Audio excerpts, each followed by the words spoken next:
Hello, everybody. Eric Grenier here, and welcome to this 76th episode of the Writ Podcast. We're now in election year in Alberta, and the polls are suggesting that it could be a pretty close race between the United Conservatives and the New Democrats. So I wanted to get us set up for this election year in Alberta, and joining me this week to do that is Elise von Scheel, CBC's provincial affairs reporter in Calgary, and Lisa Young, political science professor at the University of Calgary. Hello to Elise and Lisa. Thanks so much for doing this. Hi. Happy to be here. Elise, I'll start with you because this is, as I said, the beginning of an election year. Within about 3 or 4 months, the actual campaign will have started. So we're really in the final stretches. How have you seen the parties prepare for what's going to be a pretty hotly contested election in May? I think you can see the tone shifting a little bit. We came out of a UCP leadership race that was very intense. It was speaking to a very small segment of Albertans. And I think we saw some of that shift, some of those growing pains for Premier Danielle Smith and her government in the months that had followed. Now we're moving into a spot where the race has been over for some time. The polls are still not super favorable for her. The NDP's leading in pretty much every poll we've seen in the last kind of 6 weeks. Her approval rating is not high, and we have seen this tone shift. During the leadership campaign, she was talking a lot about the Sovereignty Act. She does not want to talk about it now. She was talking about amending the human rights protections for those who are unvaccinated. That's been completely wiped off of her agenda in the lead up to the election. So those are the pivots that we're seeing on that side in a preparation to speak to a general public who may not have liked what they saw from her in the leadership race. On the NDP side, you're seeing a lot of focus on talking like they are a government in waiting. So if you listen to Rachel Notley speak, she doesn't often name Danielle Smith. She would rather talk more about UCP government failings in general, which is something that you see in front-runner status in a campaign. If you're far enough ahead, you don't really need to talk about your opponent. You don't really need to attack your opponent. There's also a lot of focus on what policies they want to bring out, which we're seeing both parties reflect what we know from polling that Albertans care about, which is largely healthcare and the economy. So you're seeing these small, slight changes in tone, this shift to talking a lot more about policy rather than about politics, and that I think will only ramp up. We've seen some policy announcements that will be part of the campaign as well. So it's really starting to trickle in, and I'm pretty sure that the floodgates will open in the next couple of weeks. Lisa, what will you be looking for in the next couple of months that you think is going to be signaling something that we can expect on the campaign trail? Well, I think one of the things that I'll be watching for, and, I think Elise is exactly right when she says that we've seen a real tone shift from Danielle Smith. But that doesn't mean that all of the politics inside the UCP is over. And so one of the questions is whether Smith can maintain the sort of image of being the front person for a coherent, united team. And so far she's done pretty well with that, considering the challenges that she faces, having come in with very little caucus support. But there are still some pitfalls for her between now and the election. She has said that she's going to appoint some kind of a committee or commission to look back on the COVID response. And she said just earlier this week that she would be taking the membership of that to caucus, which is a really odd thing to do. And it really does suggest that there are still some tensions inside the caucus, and there are still some places where the UCP's sort of tenuous unity might still start to unravel. It's interesting to hear that, because one of the lessons from, I think, the campaign we had in Ontario last year was that voters didn't really want to talk about that anymore. Even if, there was lots of reasons that people might have been upset with the Ford government, the opposition trying to talk about it did not help out. So for the government itself to be still talking about the pandemic seems to be risky, because I don't think a lot of Albertans really care about it anymore. They probably want to move on from that, Lisa. Yeah, absolutely. But, this is the dilemma that Smith faces, in that she was elected on this set of promises to right the wrongs of COVID and introduce the Sovereignty Act. And she hasn't really done much on that first promise. She's backed away from some of the things that she said that she would do. She didn't bring in the changes that she had said she would to the Alberta Human Rights Act to protect the unvaccinated. And so she's still trying to keep that wing of the party happy while still pivoting and speaking to the broader set of Albertans. So she's largely transcended the dilemmas that she started with in her premiership, but this one is still there. And I think there's maybe even some internal division within her office about how hard she should be pushing on these things. So, whether she's able to hold that under control is really the question. Elise? This is where her campaign promises and the way that she thought she was going to govern is butting up against reality, which is that what was being spoken about during the race appealed to, I think, what did we work it out to be? It's like 3% of Albertans. A lot more than that are going to be voting. And she has been doing some reality checks. Her team has been going through some reality checks, and also recognizing that your caucus is not going to elect you. They can do a lot of work to help with that. But this is a point where managing your base, who are quite happy with her right now, she's managed to keep everybody who voted for her pretty much on side within the party, and keeping her caucus on side works and is great to ensure that you remain leader. It might not be enough to ensure that you remain premier. At least one of the other big things, when she was speaking to the base of the UCP was something like the Sovereignty Act. It is not news anywhere that a premier finds it electorally advantageous to go after the federal government, but we've heard that a lot from Danielle Smith over the last little while. You had the Sovereignty Act. Just this recently, it's been the federal government's plan to help workers in the oil and gas sector to transition to other jobs. There's this talk of the phrase just transition that the federal government wants to be moving away from, but the Alberta government is very happy to use. Elise, how big of a role is fighting with Ottawa in Danielle Smith's re-election campaign? Again, it's something that works really well for her party. And honestly, broadly, if you ask Albertans, it might not be a top of mind issue, but there is a real sentiment here, attributed to a whole plethora of things. There is a sentiment here that there is not fair treatment necessarily, or fair tone or rhetoric from the provincial or from the federal government when it comes to talking about Alberta.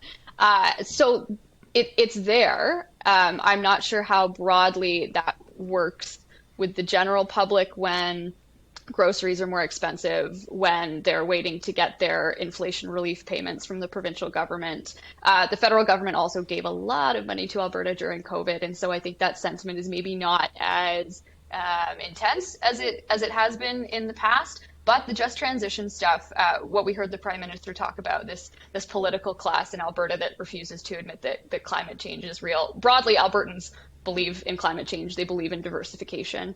And so I think it's a challenge and plays into Smith's strategy a little bit when you hear things like that from the federal government. But going back to talking about the Sovereignty Act, she does not want to talk about the Sovereignty Act. We had an hour-long news conference, an Ask Me Anything with her this week, and went a couple rounds on it and said, you basically instructed your ministers to come up with instances where you could use the Sovereignty Act, and every single grievance that you had listed before that you wanted to apply the Sovereignty Act to, you found other legislative mechanisms or court mechanisms to challenge it. So why not use the Sovereignty Act? And she said, we're putting a shield up around Alberta. It's about sending a signal. But she wouldn't say what would make her angry enough, or what would be the straw to break that camel's back to actually invoke it. And so it's maybe an it would interesting... be straws, actually, though. Yeah, it might be plastic. That's right. Keep your paper straws out of Alberta. And so it's this weird case where she's trying to call Ottawa's bluff, but by not using the Sovereignty Act, in some ways leaving the door open for Ottawa to call her bluff. And so it'll be this war of words, I think, more than anything leading into the campaign. I have a hard time seeing the federal government really delving into it and helping Danielle Smith. I'm sure Justin Trudeau would prefer to see Rachel Notley win. Lisa, is this, talking about this instead, the just transition, to again use the phrase that is the federal government's trying to move away from. But does that have more legs to it than the Sovereignty Act, which didn't seem to go over all that well among the broad public? Yeah, I think the Sovereignty Act didn't win Smith any support. It certainly played well to her base, but that was about it.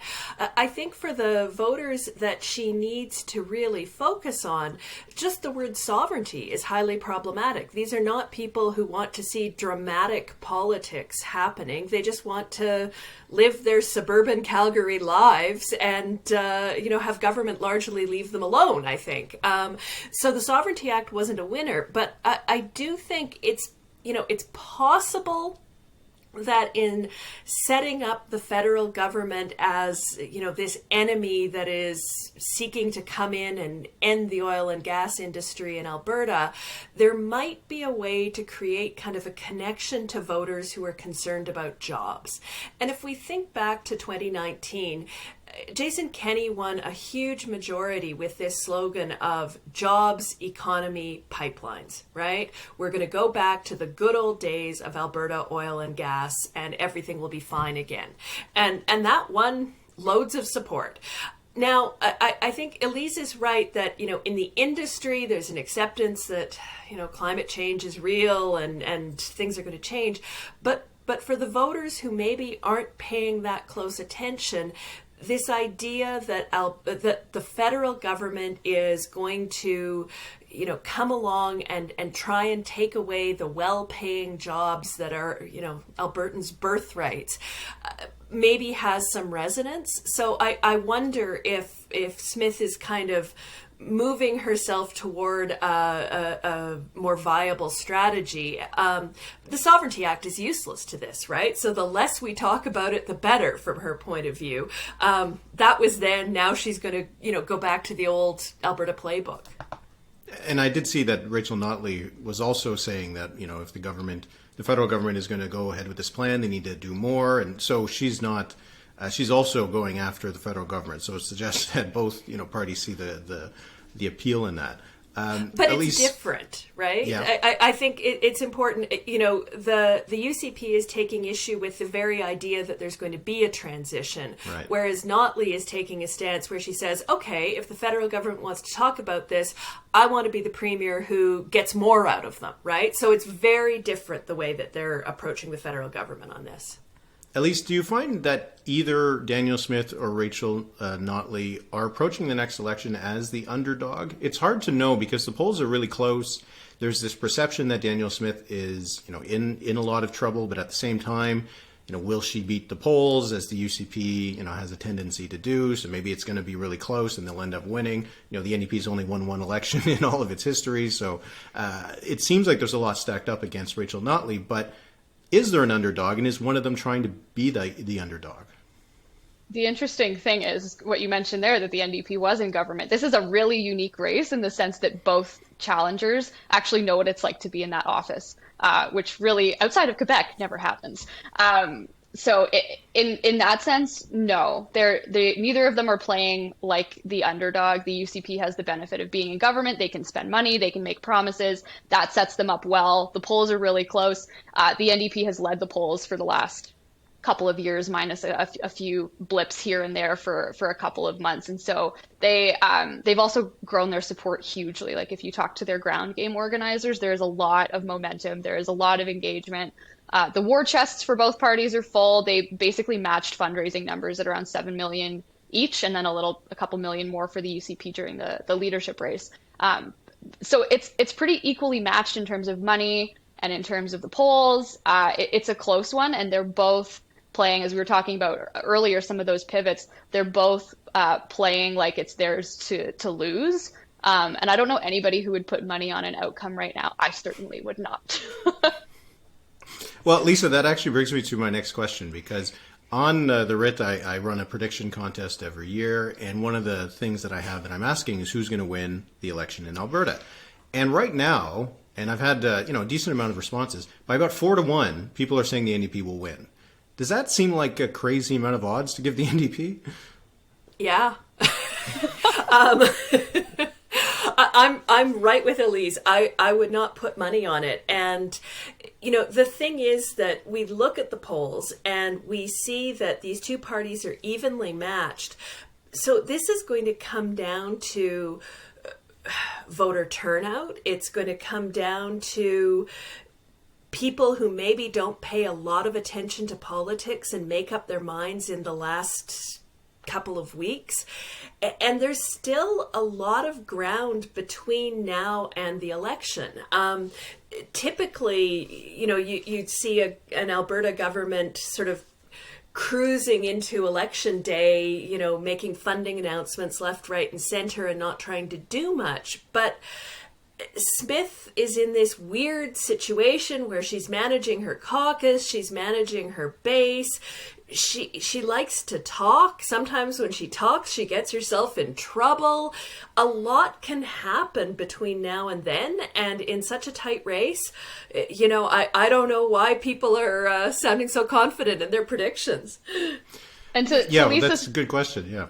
To Lisa's point, it's going to be the mushy middle that decides the election. You've got baked in UCP support, you've got baked in NDP support. And this, again, is a bit of a unique one because there is a much more, there's a much broader available segment kind of in the middle. And what Abacus, I think, did a poll in December, they called them reluctant UCP voters. Janet Brown's done polling, and that kind of similar, maybe not identical, but similar group of orphan voters. There's a whole bunch of people who have no idea which way they're going to go. As high as 25% of people polled in the Abacus one. It's been in the high teens for orphan voters in Janet's polling. And a lot of those people are former progressive conservative voters who would identify as conservative, don't identify with Smith's politics, and are potentially looking at other options. And so it's crazy to see an undecided number that high. And I think that's why predictions this far out especially I wouldn't put any stock into that yet. Well, there you go. Then if you want to put a prediction on the contest, maybe go for the UCP just to play the odds a little bit. But Lisa, we're talking here about these reluctant UCP voters, former PCs. I know that it's not anything new in Alberta that the NDP is able to compete among those kinds of voters. But if you're outside of Alberta and you hear about swing voters going between the UCP and the NDP, how do you explain that? Who are these people?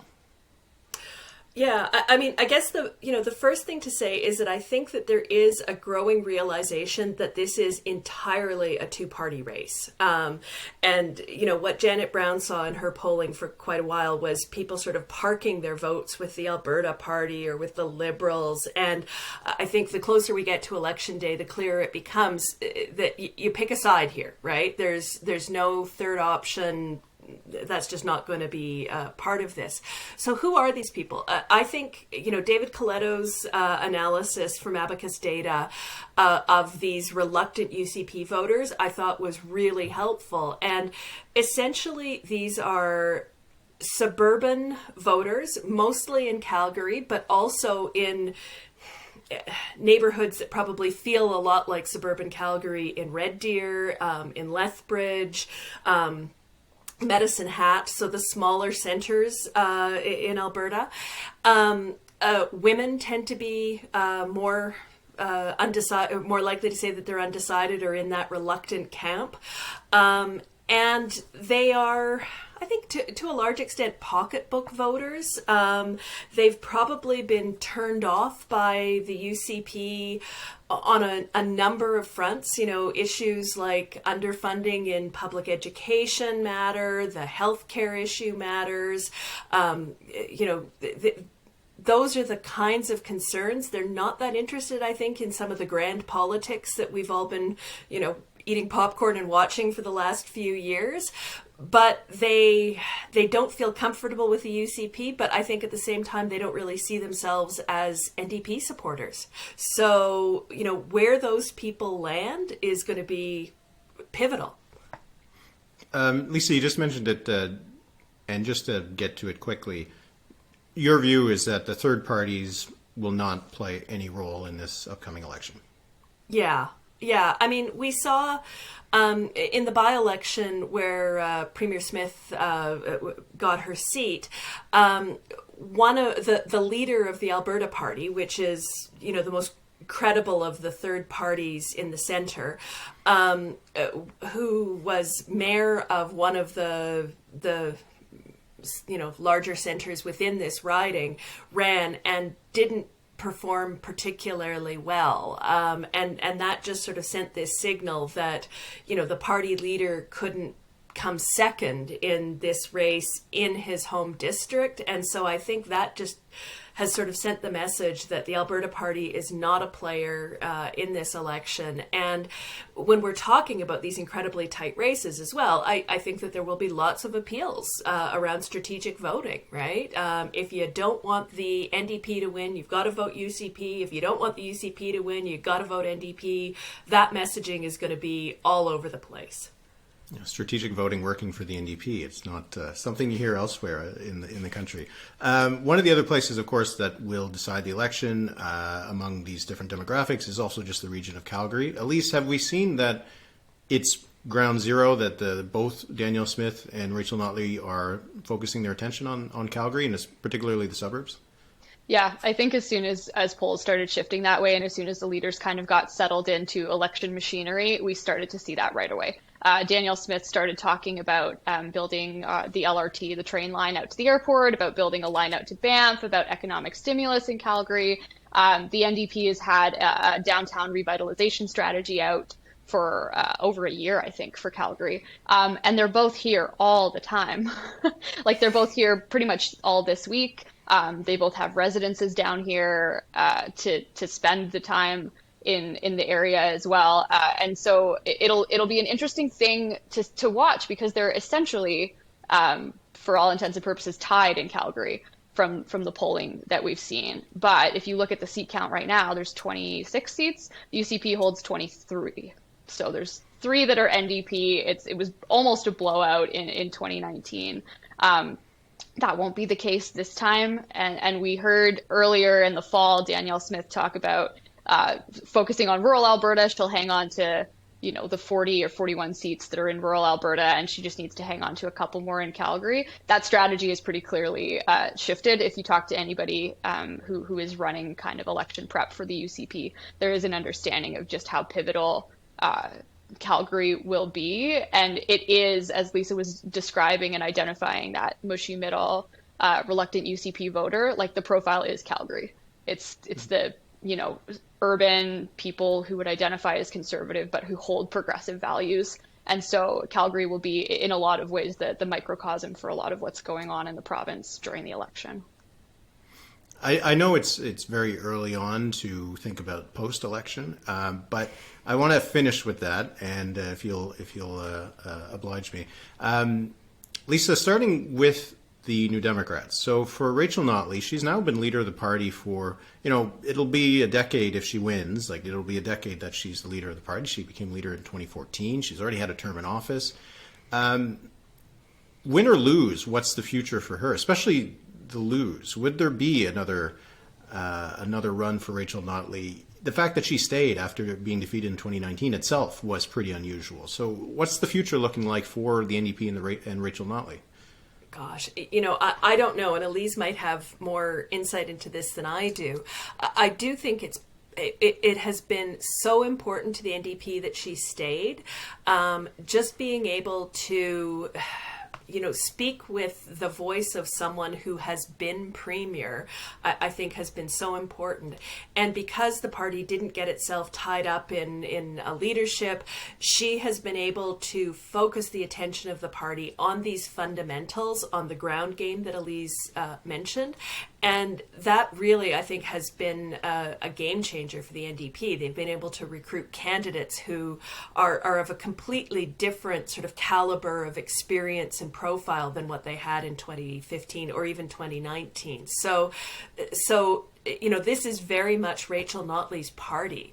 Would she stick around if she lost this time? It's really difficult to say. I mean, she's had a great career in politics. She had this breakthrough for the NDP, but do you stick around to be opposition leader for 4 more years and have another kick at the can? Hard to say. Elise? Yeah, so a couple of things on Notley. Her sticking around was key. They needed to try to show that the NDP wasn't a blip and that it could be a government again. She was I think the most stable way to demonstrate continuity. In that sense, the party had a hard time after the 2019 election and has been trying to get their oxygen back. And Notley, I think, in a lot of ways, was the only reason that a lot of what came through, just because she was a known entity and had been known to communicate that well. So I think if they lose, I don't see her wanting to stick around just from things that I've heard, but it's hard because, as Lisa was saying, it really is her party, her family's involved in it, everything like that. If they win, I think is the more interesting question. I get the sense from people that I talk to that there would be a midterm succession plan in place, and that she maybe would not stay for the entire term. I've heard MLA Raki Pancholi's name get thrown out when it comes to talking about exactly what passing the baton looks like for the party. So the chatter about what happens is already starting, even though the election hasn't happened yet. They're already talking about what happens midway through whatever year it would be, 2025. Well, as long as we're not measuring the curtains. At least we'll do it the other way. For the UCP, it's actually, a lot more short term, right? Because the test will be for whether this can survive on May 29th. Is the future of the UCP at stake in this election? I think that they have dealt with a lot of the more acute tensions through dealing with Jason Kenney and removing him as leader. I hear much less lately from UCP members and constituency presidents and caucus members about discontent now. There really is a big focus on, even whatever their differences are, they all can agree that they don't like the NDP. And so that's a pretty good unifier going into an election. If they happen to lose, the PC wing of the UCP is a lot more patient than the Wild Rose wing is. And so with a Wild Rose leaning leader in place in Danielle Smith, there might not be the same kind of push to get her out. However, as we've seen in this party and in the federal party, the members and the caucus are incredibly unkind to leaders who fail to win elections, especially elections that seem within reach. And so I will be very, very curious to see if they lose what happens. I think she probably will have a hard time sticking on as leader. Will the party stay together? Most likely, if they manage to keep the cohesion they've got. But the party staying together and the support staying intact are two different things. And I think that's where they will have the larger struggle, is that the party may keep its name and keep its unity, but the voters and the voting pool available to them might look different going forward. At least I'd like to hear your view on that, but also just whether these fissures are likely to pop up during the campaign itself, particularly if things are starting to look bad by the end of it. But just in general, what do you think about the future of the UCP and what's at stake in this election for the party? Yeah. I mean, it seems to me that the one thing that holds this party together is a desire to be in government. And the reason that they've been able to pull themselves together over the last couple of months and move forward is because they can agree that they really don't want to see the NDP win and they want to stay in government. And that's really the only thing that I think they all believe in. And so if you take that away, I think the mayhem starts all over again. I think Smith will be gone. If we look at the polls, I mean, one of the things that really is a bit of a head scratcher for me is looking at how far Danielle Smith's popularity is behind the party itself. She's a drag on the party. And if she fails to win over that mushy middle suburban Calgary voter, she's gone, right? There's no love for her, I think. And there are plenty of ways that you can point fingers and blame her for what happened. So I think she'll be gone. And then we're back into leadership politics. And after that, who knows? But, fundamentally, this is a party that was barely able to hold itself together under some stress in government. In opposition, I think it all comes apart until they're faced with the deadline of another election coming up. So either way, we're getting some drama in Alberta politics for the next little while, because Danielle Smith as premier has already been pretty dramatic. So another 4 years would be pretty dramatic. And if instead she is on the exit, then we're back to the UCP kind of fighting. Drama in Alberta politics? What are you talking about? Yeah, well, it always keeps giving. So thanks very much to both of you. And this is going to be a big year, and maybe we'll get to chat again, and I hope so. And so happy election year to both of you. Thanks, Eric. Thanks so much.